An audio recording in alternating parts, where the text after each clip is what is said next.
Can I get y'all to do one big favor, man? Listen. First and foremost, let's keep the Most High above everything. Can I get y'all to like, comment, subscribe on for the algorithm, please? Let's do that for the algorithm. I'm up here grinding. Y'all see me hustling. Let's get it. You know what I'm saying? If y'all like my content, bro, hit that notification bell. Keep getting tuned in.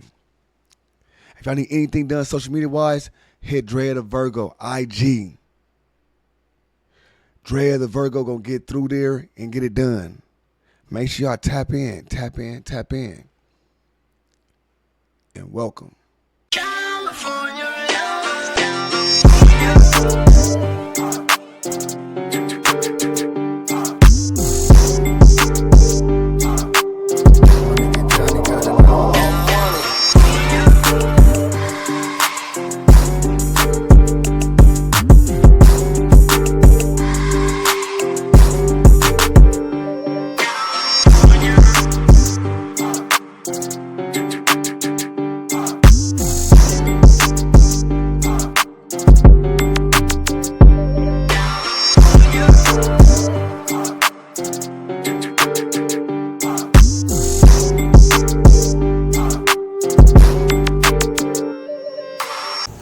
What's the deal? It's your boy ODM Slim, back again with another one.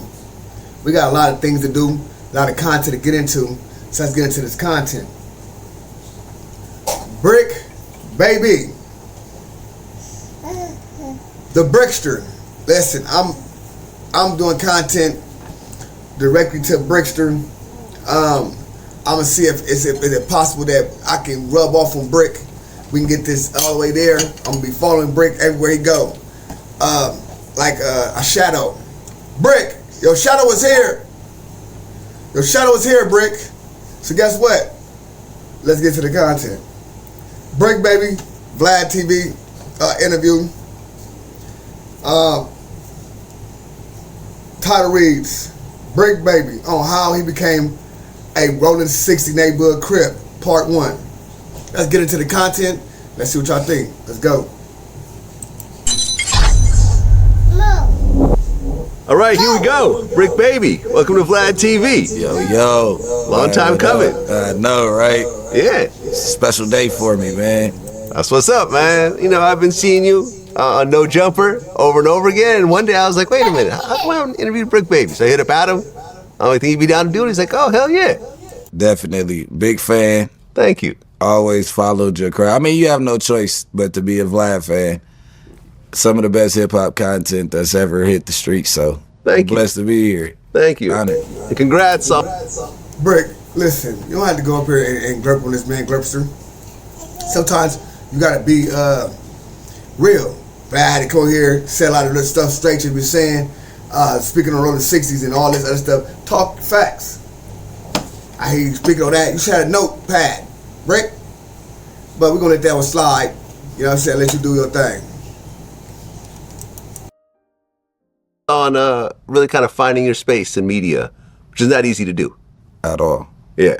And I'm glad that you're saying that I found my space because I'm still scrambling. So I'm making it look good. Yeah. I'm coming from yelling in my phone or Instagram going viral to like, okay, you got to have substance in your conversation now. You got to have topics. You can't get off topic. No interrupting. Like, I'm all right, cool. But I'm here. Now that's facts. But anybody doing this media stuff, they got to understand that substance counts. When we talking about nothing, when you talking about this and that, substance counts. So I appreciate Bricc even saying this type of stuff because it makes me understand that he's getting it. He's understanding what's going on. He's swagging with the swag A. Brickster, shitster, he's a shih tzu, y'all. He on his shih tzu shit. That's what it is. All right. First time here. Let's start at the beginning. So you grew up in South Central? Yes, I did. I grew up like split between the Crenshaw and Jefferson area and the Crenshaw and Slauson area. Okay.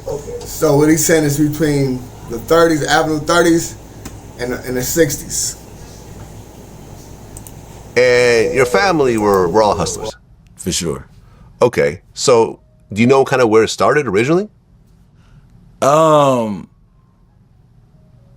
Just, I guess, as far as where they started hustling or like as far back as I can remember. Well, no, in terms of like the gang thing, you know, because Crippin obviously originated in that area. Yeah. So were they always like gang related, or My family not. My mom and them was hustlers. They not gang related. okay?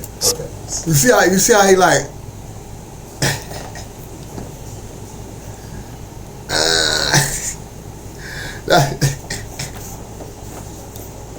I love these catchy little these glimpses like this. It'd be the funniest things ever. Like a Wicked Witch of the West. So my mom was born in '58. So my bad, mom. Don't beat me up. So, but my mom was born in '58. So gangbanging started in the 1960s a little bit, but everybody wasn't down with the gangbang bully. And a lot of people looked at it as like loser. Facts. That's real talk. A lot of people wasn't down with that. Hustlers. A lot of hustler gangs even turned Crippin to late after, like, you know what I'm saying, start warring with different factions of different organizations. Say, man, you know what, we're gonna be Crips. So that's facts. In the beginning, they didn't. Their time, you know what I'm saying? My mom and them, they come strictly from like church households, that the violent stuff, but they also come from poverty, so they had to find a way out. I want to say my mom started with fraud and then bumped it up like fresh out of high school. I feel like she started. I want y'all to understand this. Look, a lot of people's stories, I understand this from South Central, New York, Florida, anywhere. These stories, they start the same, bro. From poverty, trying to make it out. Let's keep that going, man. I'm gonna let this little run a little bit. You know what I'm saying? I just want to keep that right there. I had to chop this Vlad interview up like that because Vlad be tripping. Started with fraud, not boosted, but fraud, and it led to checks and all that. Her going out of town and starting her journey. Okay. What about your dad? My dad, I feel like my dad was a hustler from day one.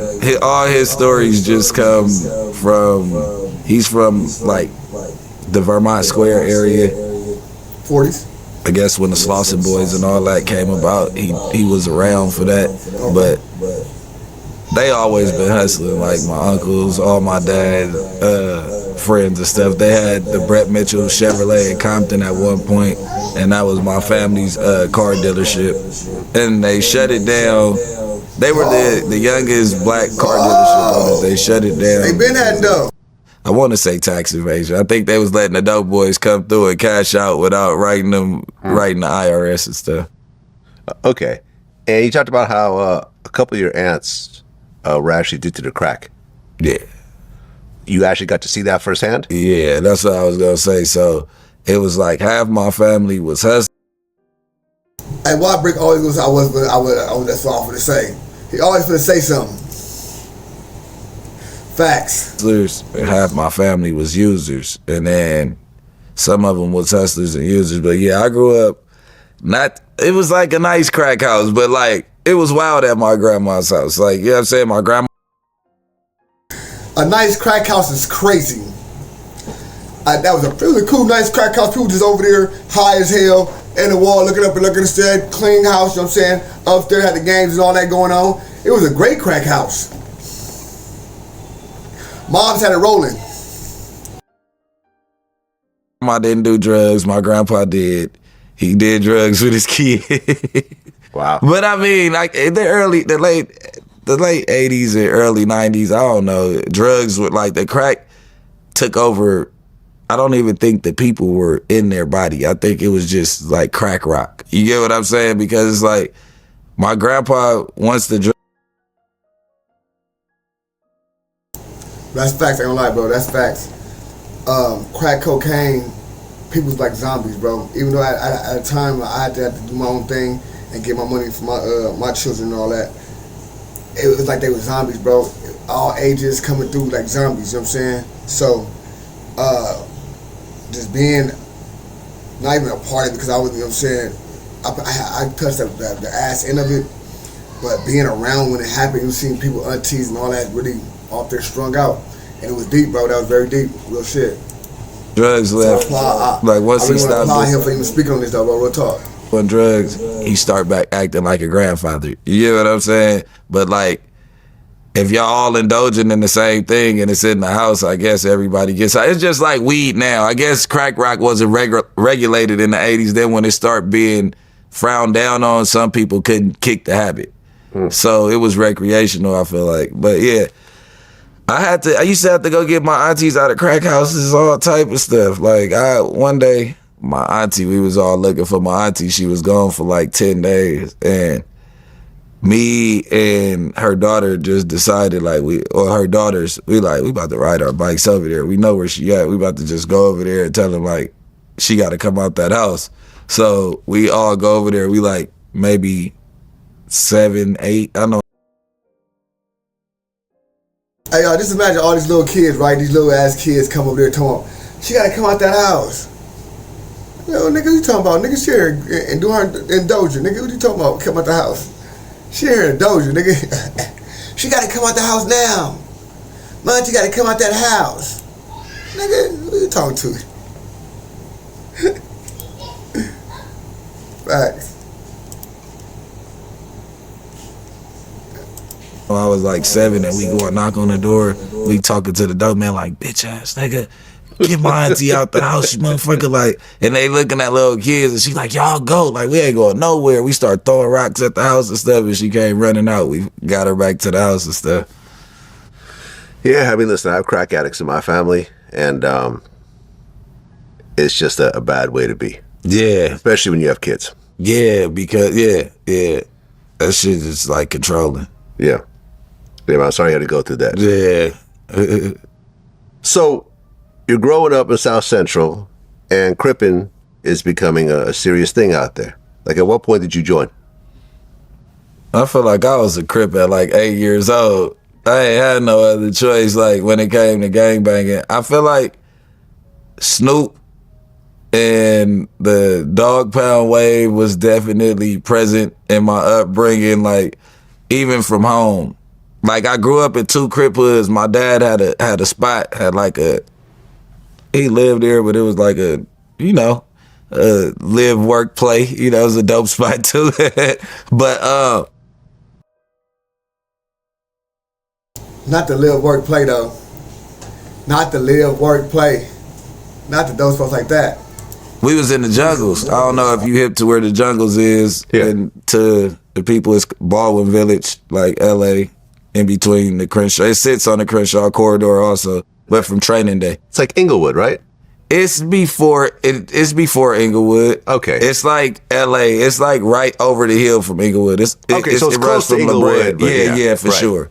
Yeah, but so I do have like a lot of friends that are affiliates over there, but even when I was over there, I got like a gang of blood friends that I grew up with too, cause just being at my dad's house and like ever since 9 years old, they was like, you gonna be a Crip. You not gonna be from over here. Like, yeah, I'm not.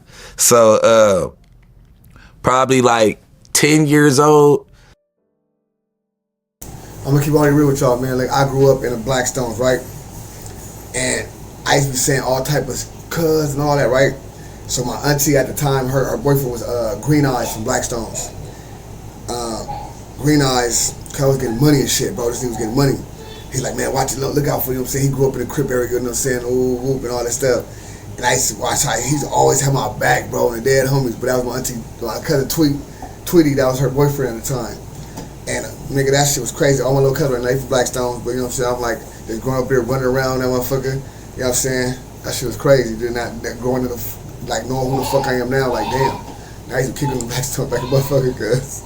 Right, they shit, like, real talk. It's my first time tagging on the wall, and we started some shit called Inglewood, California Crip.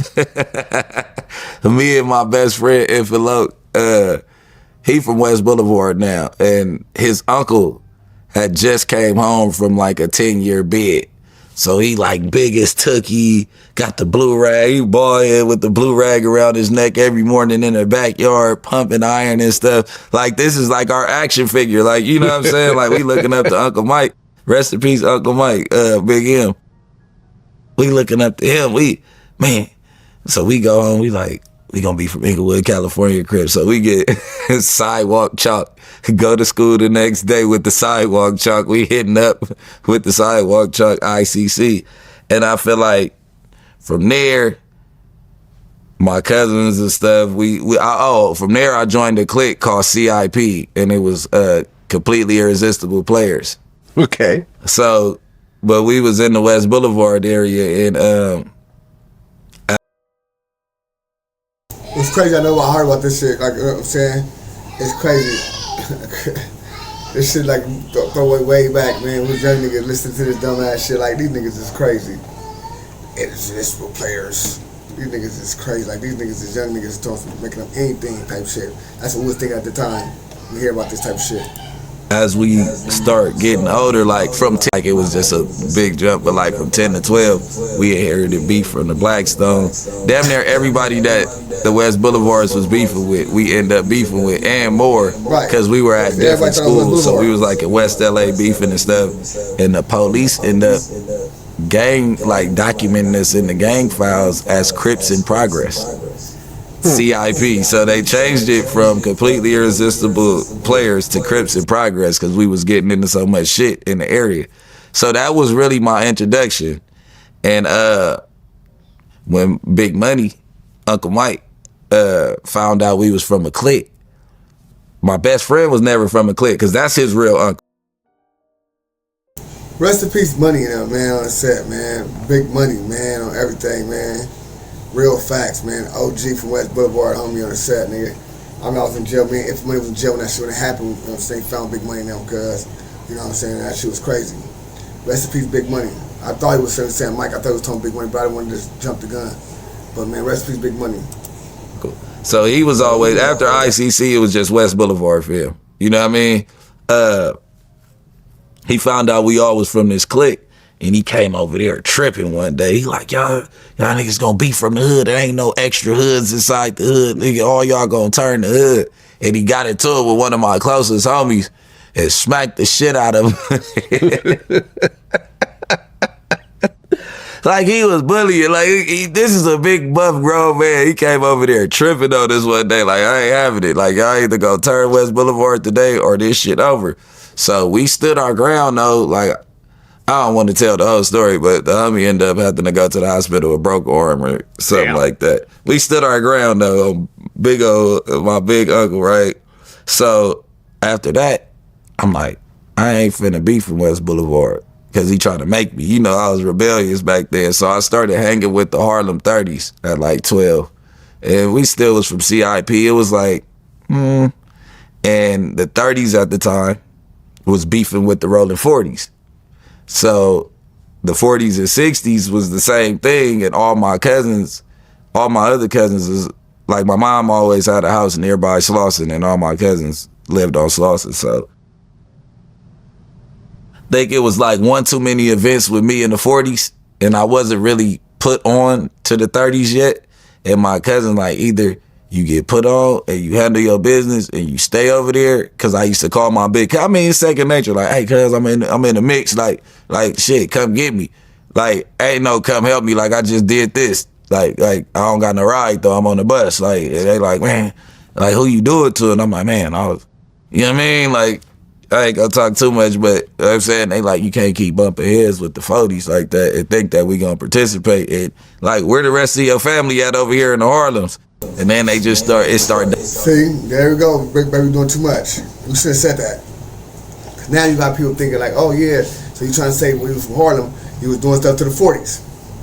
Like I was doing stuff over there, keep cracking on the 40s. Like, stop, bro. That should have been said, especially on Vlad TV. Come on, bro. Dawning on me like, you right. I don't got no backbone over here. I ain't tripping, but you know what I'm saying? I end up getting put on 60s like my 14th summer. Okay, you're 14. Yeah, but I always was affiliated. Like in between ICC and all that, like I always bang Rollin 60s. Like, we was hood hopping. We'd just say whatever hood we wanted to say when we was 10 years old, but I've always been a Crip. Okay. You jumped in? Yeah.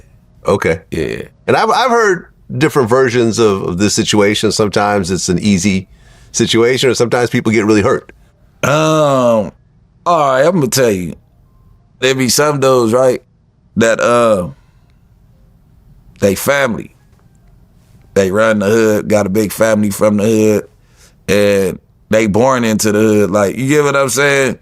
I feel like that kind of hinders somebody's gangbang career in the streets because it's not DIY. You get what I'm saying? You ain't doing it yourself. Like, me, I'm first generation, and I'm the only generation. I don't plan on my sons and them gangbanging.